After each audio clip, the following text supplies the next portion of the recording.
क्षमता लोभी अन्याय और महिला विरोधी मानसिकता थिबा एही लोक माननकु मुखा खोलिबा पई मु दृढ़ संकल्प। निकट 2 दिन हैला एक मिथ्या खबर समस्त खबर कागज रे प्रकाश पाउची, जहा द्वारा मो स्वामी नाम अन्य किछि लोक माननक नाम एपरिक आमर नेत्री तथा बाचस्पति सुरमा पाढ़ी और तांकर स्वामी नाम मध्य जोड़ा जाइछि।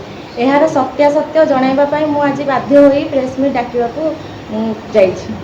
मु सरपंच निर्वाचित हेबा ठारू पंचायतर समिति सभ्य शिशिर बलियार सिंह एवं तांकर बड़ भाई अम्य बलियार सिंह विभिन्न अनैतिक कार्य पई मते बाध्य करी आसुछंती। आईन बहिर्भूत काम जेपरिक फॉल्स बिल करिबा एवं मु ऑफिस रे बसिथिबा समय रे भीतर को आसी बड़ पार्टी रे गाड़ी गुलज करिबा, तुमे किपरि काम करिबो मु देखिबी, आमे 5 वर्ष तुमको किछि काम करई देबो नाही। आमर भाई वकील अछंती सुक कविराज प्रधान हाईकोर्ट रे से केस करी तुमको नयांत कर देबे, ताहा ही करी आसुथिले। विकास काम सबु बेले बाधा प्राप्त होउची। गतकाली आम बजार रे छक रे मो स्वामी को अम्य बलियार सिंह गाड़ी अटकाई मोर नाम नहीं विभिन्न अभद्र भाषा गाड़ी गुलज करथिले। से तोर सरपंच पद छड़ाई नेबी और अन्य माँ भौणी अभद्र भाषा गाड़ी गुलज करथिले। मो स्वामी तांको अटकाई कहीं एमती अभद्र भाषा गाड़ी गुलज करचु बोली पचारिबारु से तांको आक्रमण करथिले। मो स्वामी जने ब्लड प्रेशर रोगी, से तांको धक्का मारिबारु से सेठी पड़ीगले, बहुत जोर धईसई होई पड़ीगले और मो स्वामी बहुत देह खराब हो गला। स्थानीय लोक तांको हॉस्पिटल नेबाकू आसिले दौड़िकी। तापर से माने से लोकटा को अम्य बलियार सिंह की अटकाई थिले एवं ताकू सियाड़ी की नबा पई चेष्टा करथिले।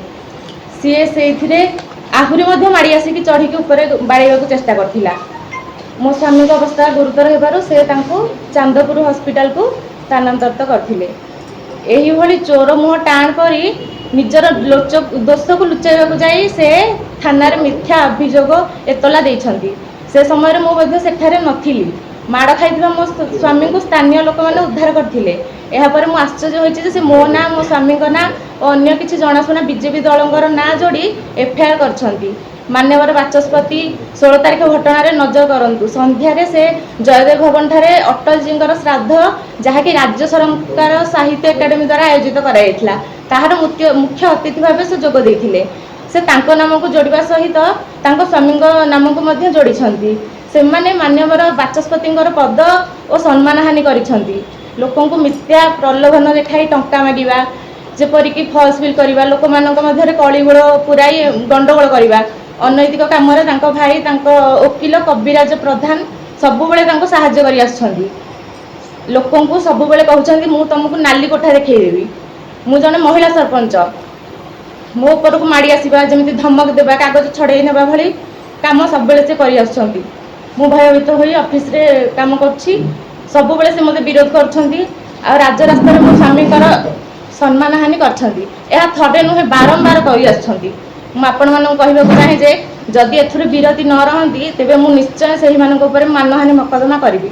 मोर मर्यादा हानि सहित मानसिक दुश्चिंता बढ़ाई सेमानक ऊपर आईन गत लड़ाई करिवि। तांकर विकृत मानसिकता विषय आपण कागज माध्यम प्रकाशित करने को अनुरोध। क्षमता लोभी अन्याय और महिला विरोधी मानसिकता थिबा एही लोक माननकु मुखा खोलिबा पई मु दृढ़ संकल्प।